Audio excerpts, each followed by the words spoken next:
Hi, Brad from Wordpress sites. Here's another 5-minute video on adding images to your WordPress blog posts and to your pages, and I'll also show you how to change the size of the images and a few other little tricks that I've learned over the years.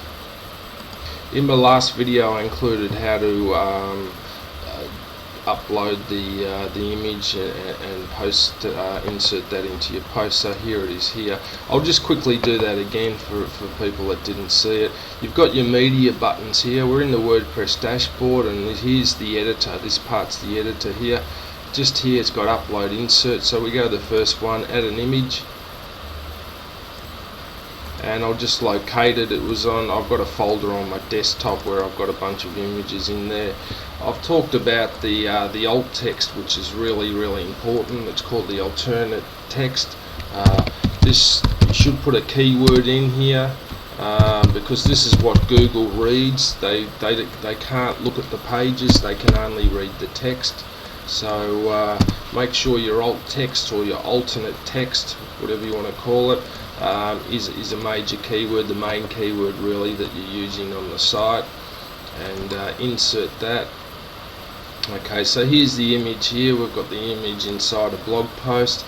Now what we can do with this image is we can decide on where we want to place the image. We can wrap the text around it. We can place it in the center, to the left, to the right. We can increase or decrease the size of the image. So all we need to do, if I want to put it on the left here, I'll just click on it, and this little window here, don't click this one, otherwise you'll delete the image. This one's here is edit the image. So I'll click on edit the image, and to place it on the left hand side I just click on none. If I click on left, what it will do is it'll wrap the text around the image. Now if you're wanting to do that, click on left. If you're wanting to put the image to the right and wrap the text around the image, just click on the right there. But in this case I just want it on the left, and I don't want the text wrapped around it. So I'll just click on none, and I'll just go down to update. And you can also place a link in here. If you want this image to link to an external site or somewhere like that, at the time that you're inserting the image and uploading it to your server, to the media library, make sure you put in the link that you want the image to go to. So if someone clicks on that link, it'll go to the image location which you put in here. So you need to do that at the time that you upload the image and insert it into your post. And you can click on none, and you can just add in the link in here. So click on update. So there it is there. It's been placed on the left. There's no text around it. So that's what I wanted. Now if I wanted to change the size of this image, I'll just click on the image again, click on edit image, and go into advanced settings. Don't be scared of advanced settings, it's really not that advanced. Now if I want to change the size to, say, I want it really small, like 60 by 60, which is, you might call it avatar size or something. Maybe 60 by 60 is not the right size, because this is not a square image, it's rectangular. So I'll go 60 by 80, and I'll just reduce the size. Open in new window, no, click on update, and there we go.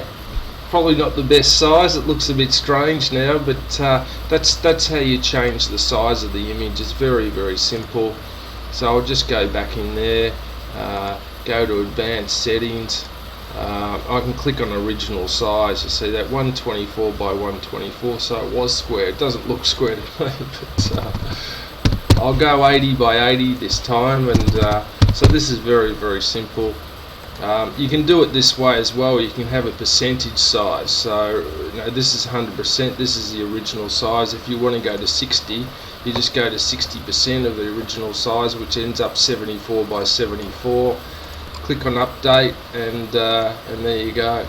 That's 74 by 74 now. So that's really straightforward. Images are really important in your blog posts. They tell a visual story, and it's really good to include images, especially authentic screenshots, which are highly related to the text, and the content are a lot better than just grabbing anything from the internet. So there you go, Brad from Wordpress sites. I also offer WordPress services if you're interested.